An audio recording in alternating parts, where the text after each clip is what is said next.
Hasan Ali T V official کو subscribe کریں اور ساتھ میں موجود بیل آئیکن کو بھی دبائیں تاکہ آپ کو انفارمیٹیو ویڈیوز کی اپڈیٹس سب سے پہلے مل سکیں۔ السلام علیکم friends, welcome back to my channel. دوستو، گزشتہ ماہ عالمی بازار میں ایک اونس یعنی تقریباً 28 گرام سونے کی قیمت اس وقت تاریخ میں اپنی بلند ترین سطح پر پہنچ گئی جب اس کی مالیت $2000 سے بھی زیادہ ہو گئی۔ گو کہ یہ قیمت بڑھانے میں زیادہ بڑا ہاتھ سونے کی تجارت کرنے والوں کا تھا۔ اس پر سونے کی سپلائی اور فراہمی کے بارے میں سوالات نے جنم لیا کہ یہ قیمتی ترین دھات دنیا سے کب ختم ہو سکتی ہے۔ سونے کی مانگ میں اضافہ ہو گیا ہے اور لوگ اسے بطور سرمایہ بھی استعمال کرتے ہیں، اپنی مالی حیثیت کو ظاہر کرنے کے لیے نمائش کرتے ہیں اور اس کے علاوہ کئی برقی آلات میں اس کا استعمال بھی کرتے ہیں۔ لیکن بہرحال سونا ایک محدود تعداد میں میسر ہے اور ایک وقت ایسا آئے گا جب یہ کرۂ ارض سے ختم ہو جائے گا۔ سونے کا عروج یا انتہا۔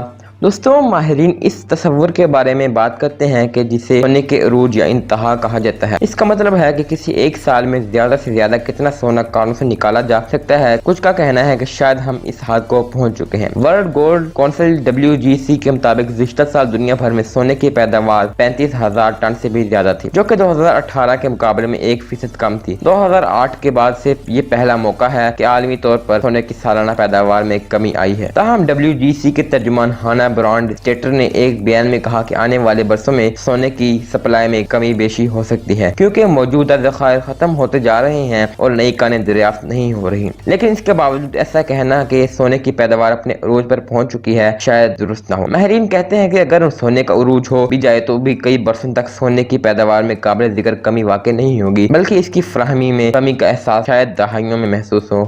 دوستوں، اب یہاں سوال یہ اٹھتا ہے کہ آخر سونا کتنا باقی رہ گیا ہے۔ سونے کی کان کنی کرنے والی کمپنیوں کا کہنا ہے کہ وہ دو طریقوں سے سونے کی مقدار کا اندازہ لگاتے ہیں۔ نمبر 1، ذخائر، وہ سونا جس سے موجودہ قیمت کے اعتبار سے نکالنا معاشی طور پر سود مند ہو۔ نمبر 2، وسائل، وہ سونا جو مزید تحقیق کے بعد ممکنہ طور پر سود مند ہو یا اس کی قیمت مزید بڑھ جائے۔ ذخائر کی مقدار کا اندازہ لگانا قدرے آسان ہے۔ زیر زمین سونے کے بارے میں امریکہ کے ادارے جیولوجیکل سروے کا اندازہ ہے کہ ابھی 50,000 ٹن سے زیادہ سونا زیر زمین موجود ہے۔ ایک طرح سے اگر دیکھا جائے تو آج تک 190,000 ٹن سونا کانوں سے نکالا جا چکا ہے۔ اگرچہ یہاں بھی اعداد و شمار بڑھتے اور کم ہوتے رہتے ہیں، ان اندازوں کے مطابق ہمارے پاس اب صرف 20% مزید سونا رہ گیا ہے۔ لیکن یہ بھی ممکن ہے کہ نئی ٹیکنالوجی کی مدد سے وہ سونا بھی نکال لیا جائے، جو کہ ابھی ممکن نہیں ہے۔ کچھ کانوں میں کان کنی کے روبوٹس کا استعمال ہو رہا ہے اور ممکن ہے کہ آنے والے دنوں میں استعمال مزید بڑھ جائے۔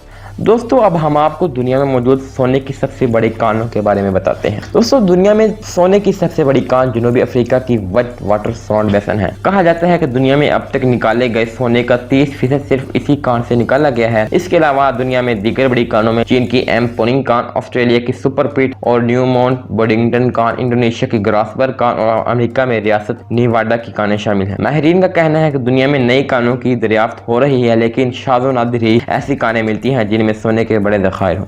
دوستو، یہاں پر یہ سوال بھی اٹھتا ہے کہ سونا نکالنے میں دشواری کیا ہے۔ بڑے پیمانے پر کان کنی کرنا آسان کام نہیں ہے اور اس کے لیے بہت پیسہ اور وسائل چاہیے ہوتے ہیں، جیسے مشینری اور ماہرین جو ان کانوں میں کام کر سکیں۔ آج دنیا میں 60% کانوں کا کام زمین سے اوپر کی کانوں پر ہوتا ہے، جبکہ باقی کام زیر زمین کانوں میں ہوتا ہے۔ اب ایسے مقامات زیادہ نہیں بچے جہاں سونے کے لیے کانوں کی تلاش کی جا سکے، لیکن چند ایسے مقامات بھی ہیں جہاں زمینی حالات کی وجہ سے کان کنی کرنا آسان نہیں، جیسے مغربی افریقہ کے علاقے۔ دوستو، اب ہم آپ کو سونے کی ریکارڈ توڑ قیمتوں کے بارے میں بتاتے ہیں۔ اگست میں سونے کی قیمتوں میں ریکارڈ اضافے کا مطلب یہ نہیں ہے کہ دنیا میں سونے کی کان کنی میں اضافہ ہو رہا ہے۔ حقیقت تو یہ ہے کہ سونے کی پیداوار میں آنے والی تبدیلیاں سونے کی قیمتوں پر اثر انداز ہونے کے لیے بہت وقت لیتی ہیں۔ یہ اضافہ کووڈ-19 کی وبا کے دوران دیکھنے میں آیا ہے اور اس کے باعث کان کنی بھی متاثر ہوئی ہے اور کئی کانوں کو حفاظتی اقدامات کے تحت عارضی طور پر بند کرنا پڑ گیا ہے۔ سونے کی قیمتیں وبا کے دوران بڑھی ہیں، کیا کیونکہ سرمایہ دار معاشی غیر یقینی کے دور میں سونے کو ایک محفوظ اثاثہ تصور کرتے ہیں۔ دوستوں، کیا آپ یہ بات جانتے ہیں کہ چاند پر بھی سونا موجود ہے؟ زمین پر سونے کی مقدار کا اندازہ لگانا تو آسان نہیں ہے، لیکن سونا صرف زمین پر ہی نہیں، چاند پر بھی موجود ہے۔ لیکن اس سونے کی کان کنی کرنا اور پھر اسے زمین پر لانا انتہائی مہنگا عمل ہے اور وہ معاشی طور پر کبھی بھی سود مند ثابت نہیں ہوگا۔ خلائی امور کی ایک ماہر شنیڈ او سلیوان کا کہنا ہے کہ اس سونے کو بیچنے میں جتنے پیسے ملیں گے اس سے کہیں زیادہ اس کی کان کنی میں خرچ ہوں گے۔ دنیا کے سمندروں کے نیچے بھی سونے کے ذخائر ہیں، لیکن ان ان کو بھی نکالنا انتہائی مہنگا ثابت ہوگا۔ مگر سونے کی سب سے اہم خاصیت یہ ہے کہ یہ بار بار استعمال ہونے کے باوجود کارآمد ہوتا رہتا ہے اور مسلسل استعمال کیا جا سکتا ہے۔ اس کا مطلب یہ ہے کہ اگر دنیا کے قانون سے سونا ختم بھی ہو جائے تو بھی کبھی سونا ختم نہیں ہوگا۔ دوستوں آج کے لیے بس اتنا ہی، انشاءاللہ آپ سے ملاقات ہوگی ایک نئی ویڈیو کے ساتھ، تب تک کے لیے اجازت دیجیے، اللہ حافظ۔